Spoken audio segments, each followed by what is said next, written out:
नमस्ते सम्पूर्ण नेपाली दाजुभाइ तथा दिदीबहिनीहरुमा हार्दिक नमस्कार गर्दछु। पुनः अस्ति चैत्र 15 गतेको जुन जनविद्रोह घोषणा कार्यक्रम थियो, हामी जनविद्रोह घोषणा कार्यक्रम शान्ति तरिकाले गर्न जाँदै गर्दाखेरि त्यहाँ मलाई मार्ने ठूलो योजना रहेछ र राज्यले गरेको आतंक, बर्बर आतंक,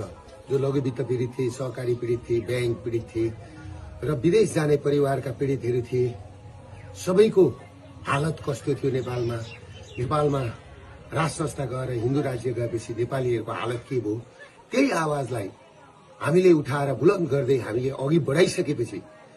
अब हामीले लडाई जित्छौं, नेपाली नागरिकले लडाई जित्छ, जनविद्रोह सफल हुन्छ भनेर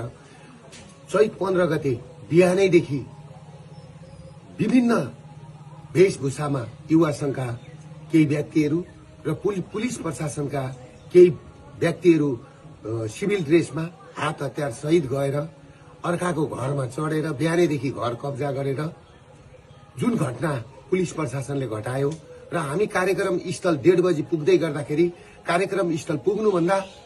15 मिनेट अगाडि नै हामी जहाँ स्टेज बनायौं, हामीले त्यत्रो खर्च गरेर शान्तिपूर्ण प्रदर्शन गर्ने भनेर हाम्रा पाहुनाहरू हामीलाई स्टेजै पुग्न नदिकिन बाटैबाट गोली हानेर चाहिँ नि लखेट्न थालेपछि, टियर ग्यास हान्न थालेपछि त्यस पछाडि हामी अघि बढ्नु पर्यो। म किन अघि बढेको भने सम्पूर्ण प्रहरी जवानलाई लागेको होला। म प्रहरीलाई जति माया गर्ने मान्छे म कोही छैन र दिन दुखीलाई माया गर्ने मान्छे म जतिको कोही छैन। प्रहरीलाई लाग्यो होला दुर्गा प्रसादले पेलो भनेर, तर मैले त्यहाँ पुग्दाखेरि के सुरागी पाएँ भन्दाखेरि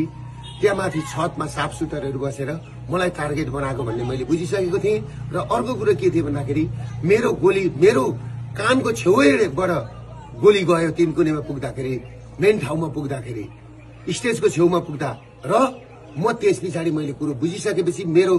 कानको छेउबाट गोली पनि गयो। फेरि अर्को कुरा के भन्दाखेरि तपाईहरुको मेरै गाडीमा आएर टियर ग्यास खसिसकेपछि त्यस पछाडि म उत्रेर मेरो ड्राइभरलाई निकालेर म आफै गाडी चलाएर यिनीहरूले मलाई मार्दै रहेछन् र यिनीहरूले मलाई कि त थुन्नु पर्यो, गुन्जालो जो पेरुको गुन्जालो बनाउने, या त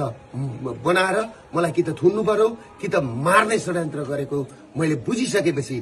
मेरो अन्त काहीँ उपाय नभएर म पुलिसको ब्यारिकेड तोडेर सुरक्षित स्तरतिर म पुगेको थिएँ र म पुगेको हुँ र मैले पुलिसलाई चित्त दुखाउने काम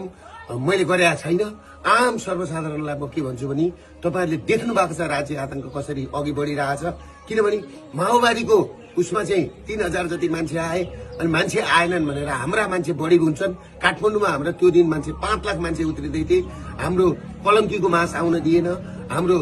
गौशालाको मास